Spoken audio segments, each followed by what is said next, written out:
बहुत समय पहले की बात है। किसी गांव में एक ब्राह्मण देवव्रत रहता था। देवव्रत भगवान गणेश का परम भक्त था। सोते जागते उठते बैठते गणेश जी का नाम लेता रहता था। वहीं उसकी बीवी सरिता नास्तिक थी। उसे पूजा पाठ आदि से कोई लेना देना नहीं था। देवव्रत ने नियम ले रखा था कि वह सुबह सवेरे नदी में स्नान करके आता और अरे भाग्यवान, गणेश जी का भोग बन गया हो तो ले आओ। हाँ हाँ, बन गया ना। जब देखो तब इस गणेश जी की मूर्ति के आगे बैठे रहते हैं और हुक्म चलाते रहते हैं। मुझे और कोई काम नहीं है। सुबह सुबह कुछ काम करूं तो पहले ये पूजा पाठ करने बैठ जाते हैं, फिर सब काम छोड़कर इनके भगवान के लिए खाना बनाओ।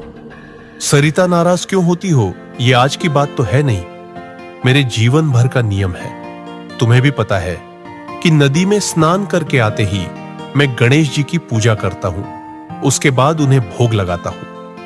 तो तुमने अब तक खाना तैयार क्यों नहीं किया? सुबह सुबह 70 काम होते हैं मुझे। घर की साफ सफाई करने लगूं तो आप पहले आकर पूजा पाठ करने लगते हो। कुएं पे जाकर पानी भर के लाऊं कि खाना बनाऊं? मुझे तो समझ ही नहीं आता। परेशान कर रखा है आपने मुझे। अच्छा, अब नाराज मत हो। जल्दी से कुछ भोग लगाने के लिए बना दो, मैं गणेश जी को भोग लगा देता हूँ। हाँ हाँ, ला रही हूँ। देवव्रत के इस पूजा पाठ से सरिता बहुत परेशान थी। वो हर समय उसे खरी खोटी सुनाती रहती थी, लेकिन देवव्रत सरल स्वभाव का था। हंस के सभी बातों को टाल देता था। एक दिन सुबह सुबह, सरिता, आज गणेश जी के भोग के लिए कुछ मोदक बना देना और साथ में पूड़ी भी बना देना। मैं स्नान करके आते ही पूजा करके गणेश जी को मोदक का भोग लगाऊंगा। हाँ हाँ, क्यों नहीं। जैसे ही देवव्रत नदी में स्नान करने के लिए जाता है, सरिता पीछे से नाराज हो जाती है। गणेश जी महाराज, आपने तो मुझे बहुत परेशान कर रखा है। सुबह सुबह इतने काम मेरे घर में पड़े होते हैं, वो सब छोड़कर हुक्म हो गया कि मोदक बनाने हैं। खुद तो चल दिए, स्नान करेंगे, वापस आते हुए रास्ते में जो भी मिलेगा उससे गप शप करते हुए आएंगे। खुद का तो पूरा मनोरंजन हो जाता है और मैं यहाँ रसोई में इनकी फरमाइशें पूरी करती रहूं। कई बार मैं सोचती हूँ कि अगर मेरे घर में आप ही ना रहो तो सुबह सुबह की ये परेशानी ही खत्म हो जाएगी। चलिए गणेश जी, अब यहाँ से जाने का समय हो गया। आपकी मूर्ति को ही छुपा देती हूँ।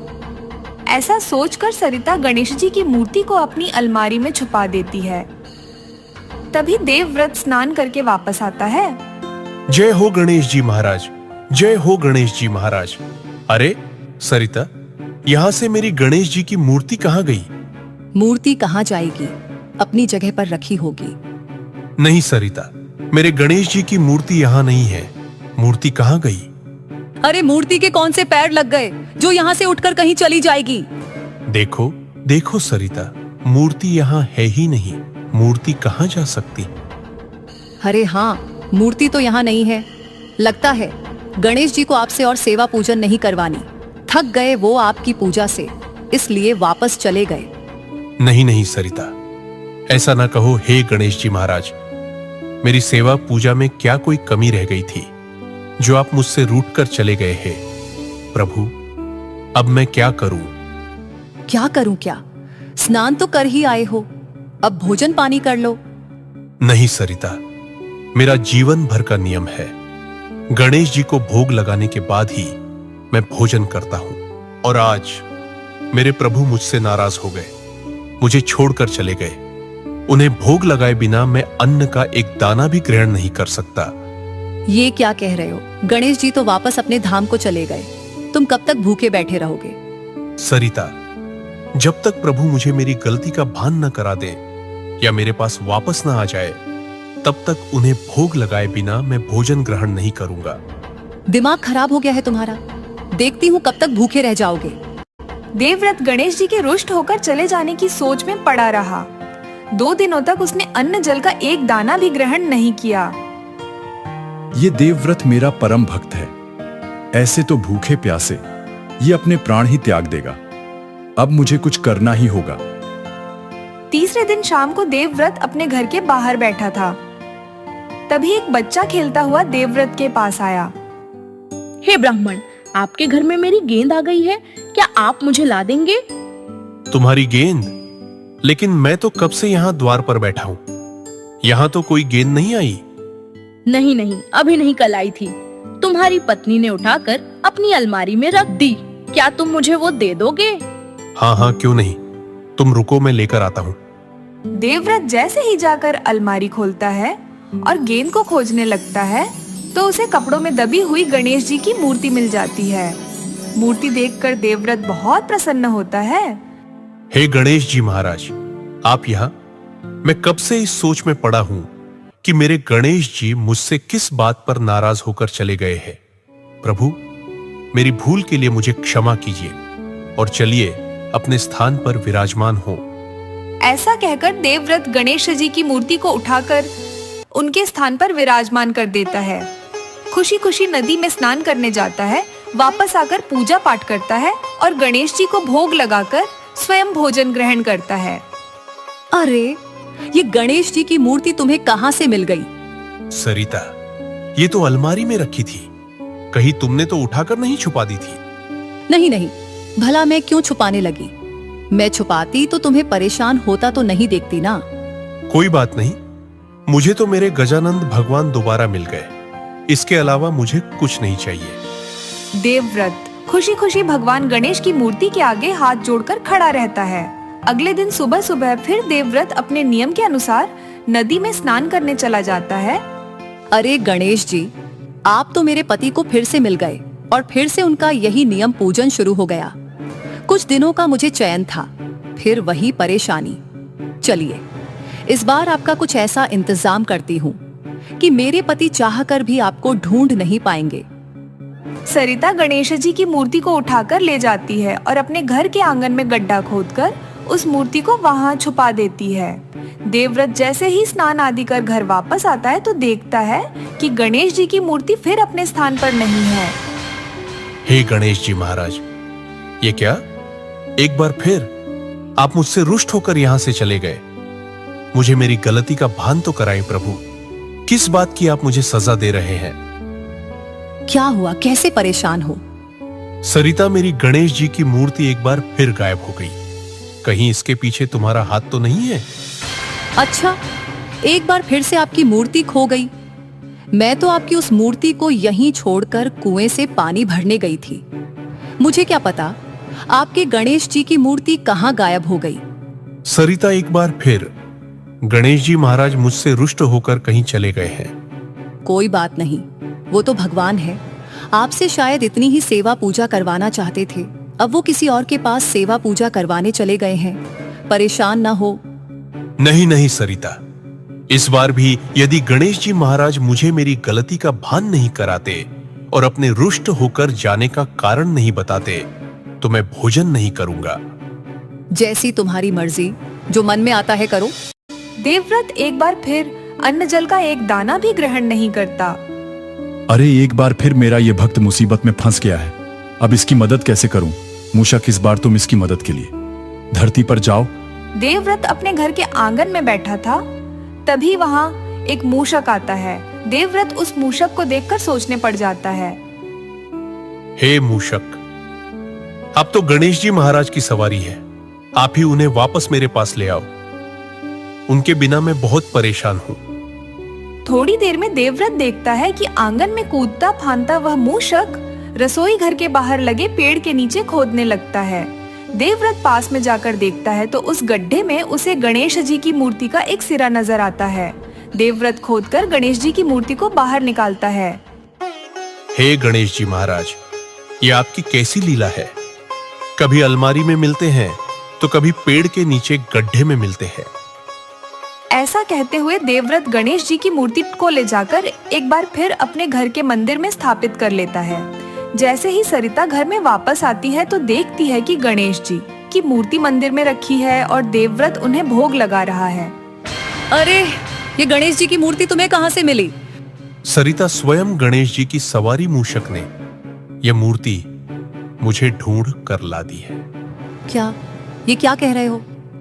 कुछ नहीं, तुम बस रसोई घर में जाकर भोग बनाओ। मैं गणेश जी को भोग लगाऊंगा। एक बार फिर ये मुसीबत मेरे सर पर आ पड़ी। सुबह शाम बस रसोई घर में इनके गणेश जी के लिए भोग ही बनाती रहूं। अगले दिन जैसे ही देवव्रत नदी में स्नान करने जाता है तो सरिता पीछे पीछे मूर्ति लेकर कुएं में मूर्ति को डालने के लिए ले जाती है। जैसे ही सरिता कुएं में मूर्ति को गिराने लगती है तभी उसका पैर फिसलता है। मूर्ति के साथ साथ सरिता भी कुएं में जा गिरती है। बचाओ बचाओ, कोई मुझे बचाओ। हे गणेश जी महाराज, मुझे बचा लें, मुझसे बहुत बड़ी गलती हो गई। हे गणेश जी महाराज, मेरी मदद करें। तभी गणेश जी की मूर्ति पानी से उठकर ऊपर आ जाती है। सरिता उस मूर्ति को पकड़ लेती है। हे गणेश जी महाराज, मुझे माफ कर दीजिए, मैं तो बहुत बड़ी पापिन हूँ। मेरे पति सुबह शाम आपकी पूजा पाठ करते रहते हैं और मैं हमेशा ये चाहती थी कि वो आपकी पूजा करना बंद कर दें। मुझे क्षमा कर दीजिए प्रभु, मुझे क्षमा कर दीजिए, मेरी मदद करें प्रभु।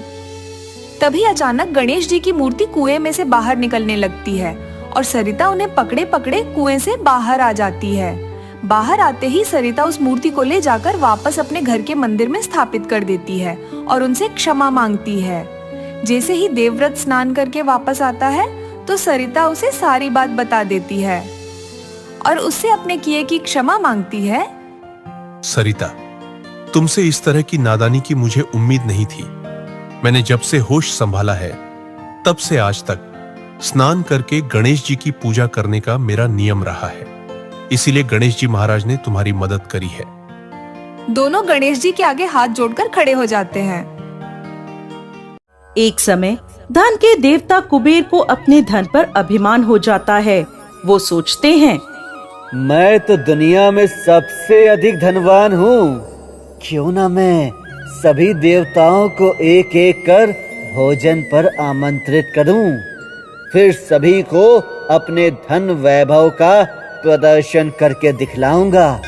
ऐसा सोचकर कुबेर सर्वप्रथम भोलेनाथ के पास गए और बोले, हे भोलेनाथ, मैं सभी देवताओं को भोजन पर आमंत्रित करना चाहता हूँ, परंतु सर्वप्रथम मैं चाहता हूँ कि आप मेरे महल में आकर भोजन ग्रहण करें। भोलेनाथ कुबेर की मंशा समझ गए और बोले, मुझे क्षमा कीजिएगा कुबेर महाराज, मैं आपका ये आमंत्रण स्वीकार नहीं कर पाऊंगा, परंतु मैं अपने स्थान पर अपने पुत्र गणेश को आपके साथ भेज देता हूँ।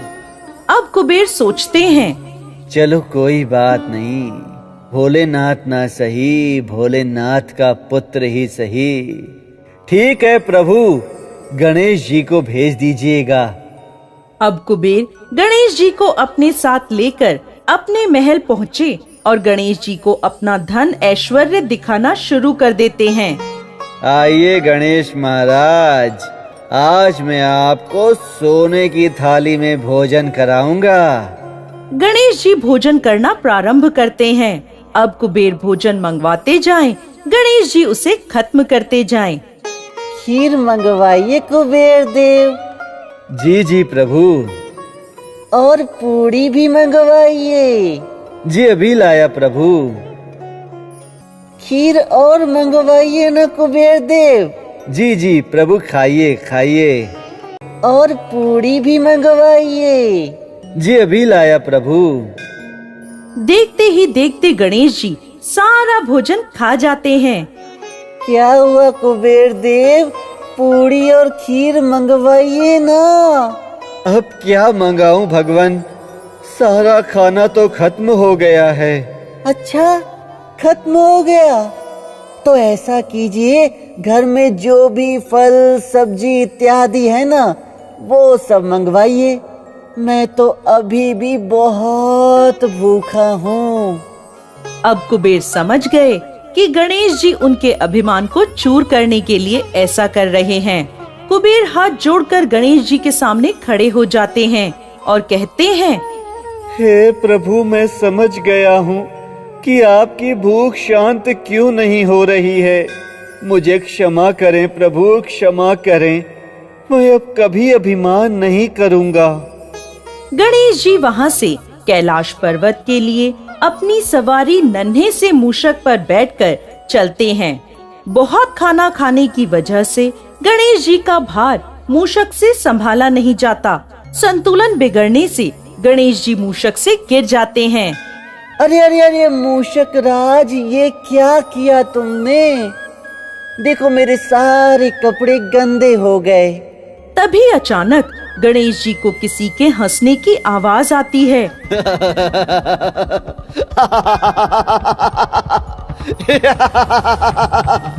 वो इधर उधर देखते हैं, उन्हें कोई नहीं दिखता। तभी उनकी नजर आसमान में चमकते चंद्रमा पर पड़ती है, जो उन्हें देखकर हंस रहे होते हैं। चंद्रमा को हंसता देख गणेश जी को क्रोध आ जाता है। तुम्हें अपनी सुंदरता पर बहुत घमंड है ना चंद्रदेव?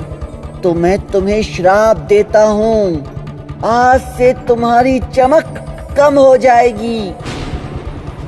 अब चंद्रमा को अपनी भूल का एहसास हो जाता है। वो गणेश जी से माफी मांगते हैं। मुझे क्षमा कर दीजिए गणेश जी, मुझसे भूल हो गई। अपना श्राप वापस ले लीजिए गणेश जी, अपना श्राप वापस ले लीजिए। बार बार माफी मांगने पर गणेश जी का गुस्सा शांत होता है।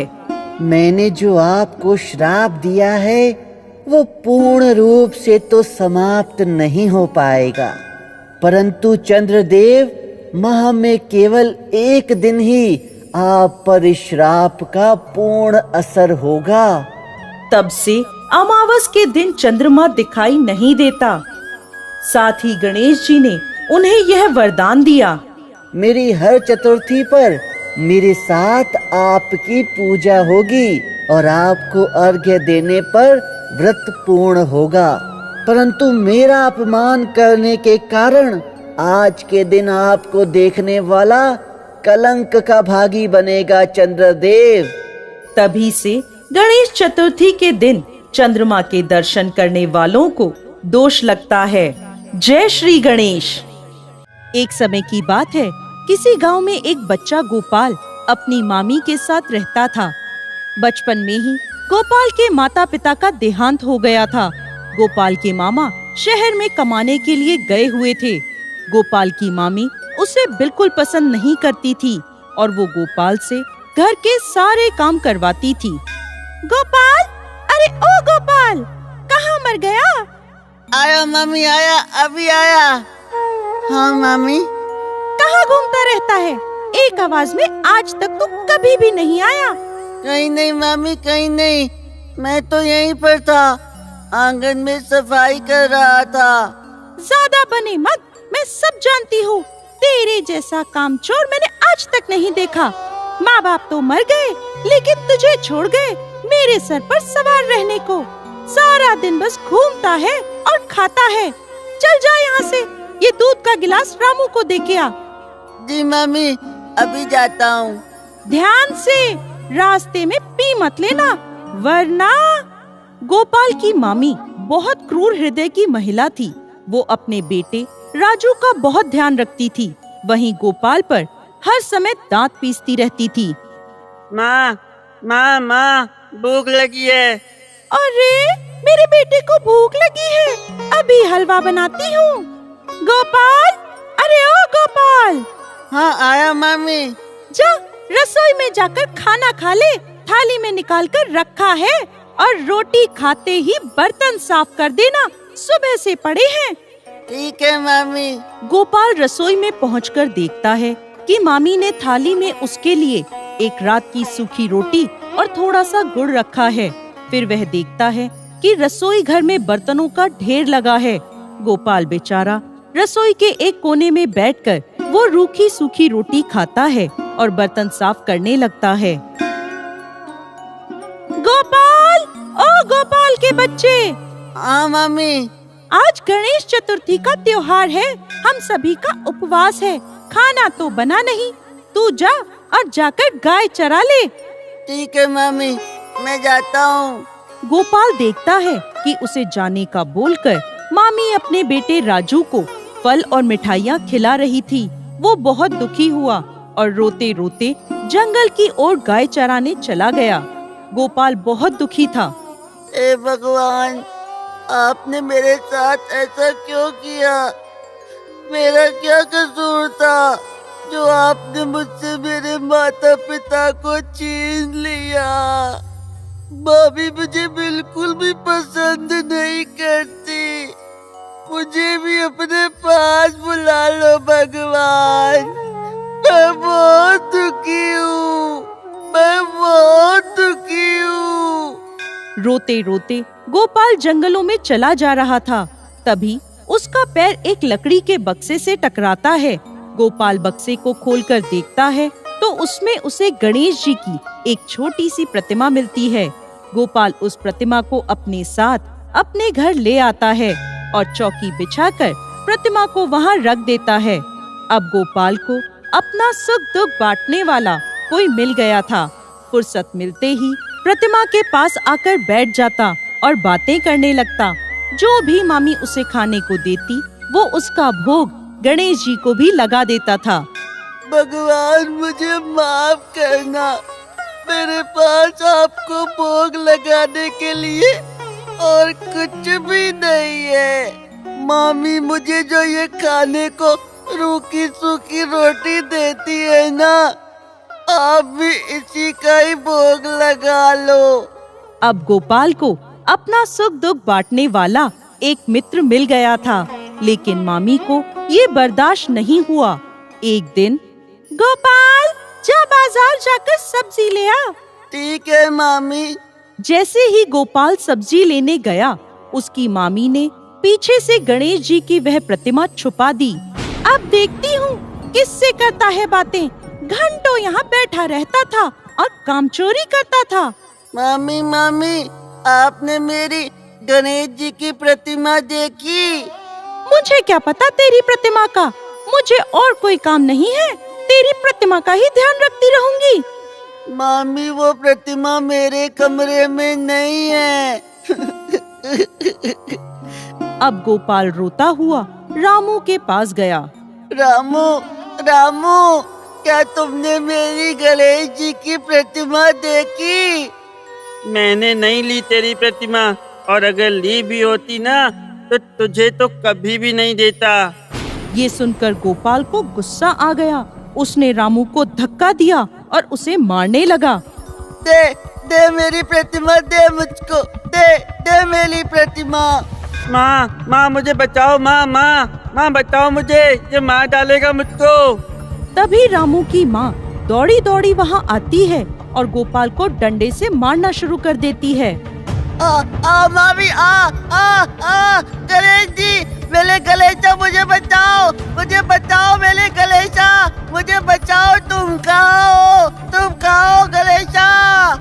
इतने में गोपाल की मामी के हाथ से डंडा छूट जाता है और वो डंडा मामी को मारने लग जाता है। अरे अरे अरे बचाओ, कोई तो बचाओ। रामू, गोपाल, कोई तो रोको इसे। तभी गोपाल उस डंडे को पकड़कर रोक लेता है। गोपाल, मेरे पास है तुम्हारी प्रतिमा, मैं अभी लाती हूँ। हाय, मर गई, कितना मारा है इसने। ऐसा कहकर मामी गोपाल को वह प्रतिमा लौटा देती है और गोपाल प्रतिमा को वापस उसकी जगह पर स्थापित कर देता है। गोपाल, मेरे गोपाल। कौन है यहाँ पर? मैं तुम्हारा मित्र गणेश हूँ। गोपाल आश्चर्य से प्रतिमा की ओर देखता है। गोपाल, मेरे रहते अब तुम्हें कोई तंग नहीं करेगा। मैं तुम्हारा मित्र जो ठहरा, मैं सदा तुम्हारे साथ रहूंगा और तुम्हारी रक्षा करूंगा। गोपाल अब खुश हो जाता है। गोपाल की मामी को भी अब सबक मिल चुका था। वो भी अब गोपाल का रामू की तरह ध्यान रखने लगती है। जय श्री गणेश।